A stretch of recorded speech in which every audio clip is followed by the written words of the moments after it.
So mga tol, alam na nga po ng karamihan na naganap na ang presko ni Naoya Inoue at TJ Doheny kahapon. Makikita nga po natin mga tol na nagtabi na ang dalawa at medyo malaking nga po itong si TJ Doheny. Halos hindi nga po nagpapansinan yung dalawa mga tol habang nasa gitna sila ng stage. At wala pong harapang face-off na naganap mga tol. Pagkatapos niyan mga tol, biglang umalis na itong si Inoue at hindi man lang nakipagkamay kay TJ Doheny. So mukhang mainit nga po itong si Inoue mga tol kay TJ Doheny. Bago kasi sila magharap sa press con mga tol, sinabi noon ni Inoue na hindi daw acceptable kung mananalo lang daw siya by decision dito kay TJ Doheny. Gusto daw kasi niyang in-knockout si TJ Doheny. Pero aminado si Inoue mga tol na mahirap kalaban si TJ Doheny. Na-knockout daw kasi nito ang ka-sparring niyang si Japit Lamido. Kaya pinaghahandaan daw talaga niya na mabuti itong si Doheny. Wika pa ni Inoue mga tol, malaki daw itong si TJ Doheny. Kaya gusto daw niya itong in-knockout. Hindi nga rin daw niya iniisip mga tol na madaling kalaban si TJ Doheny.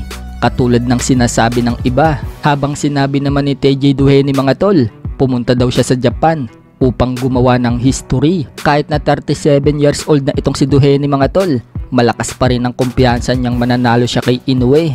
Wika kasi ni TJ Doheny, babawiin daw niya ang titulong dating kanya. Kaya talaga nag-iinsayo siya na mabuti. Hindi nga daw motivated si TJ Doheny mga tol sa huling tatlong laban niya. Pero ngayon, motivated na daw siya dahil nakataya daw dyan ang titulo ni Inoue. At isa sa titulo na yan, babawiin daw niya. So tingnan na lang natin mga tol kung magagawa nga ba ni TJ Doheny yung mga sinabi niya sa press con. Pero dihado nga po itong si Doheny mga tol. Kaya marami ang nagsasabi na lalapain lang daw ni Inoue itong si TJ Doheny. Kung si Tapales, Fulton at Luis Nery nga daw hindi nakalusot kay Inoue, ito pa kayang si TJ Doheny? Pero wag din pa kumpiyansa si Inoue kay Doheny mga tol, malakas din kasi yan at baka maka-upset pa. Sa kabilang banda naman mga tol, Terence Crawford, binakanti na ang natitira niyang titulo sa welterweight division. Yan po ang WBA belt. At ayon sa report mga tol, dahil binakanti na ni Crawford ang kanyang WBA, ibig sabihin lang daw niyan, ma-elevate na itong si Imantas Estañones bilang full champion sa WBA. Hawak po kasi na Estañones mga tol ang regular WBA belt, kaya ma-elevate na ito bilang full champion. Lahat nga po ngayon ng champion sa welterweight mga tol, puro na elevate lang. Ang tawag nga po ng iba dyan mga tol, email champion. Speaking of Terence Crawford, tinuruan po ni Canelo Alvarez ng technique si Teofimo Lopez kung paano na ito talunin si Terence Crawford.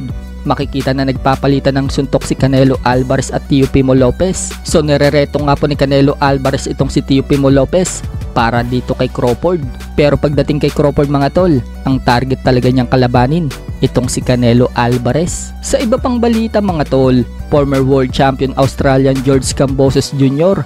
aakit na ng 140 pounds or super lightweight division at iiwanan na ang 135 pounds or lightweight division.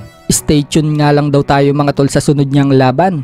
Target nga po ni Kambosos mga tol na labanan ang malalaking pangalan sa 140 pounds.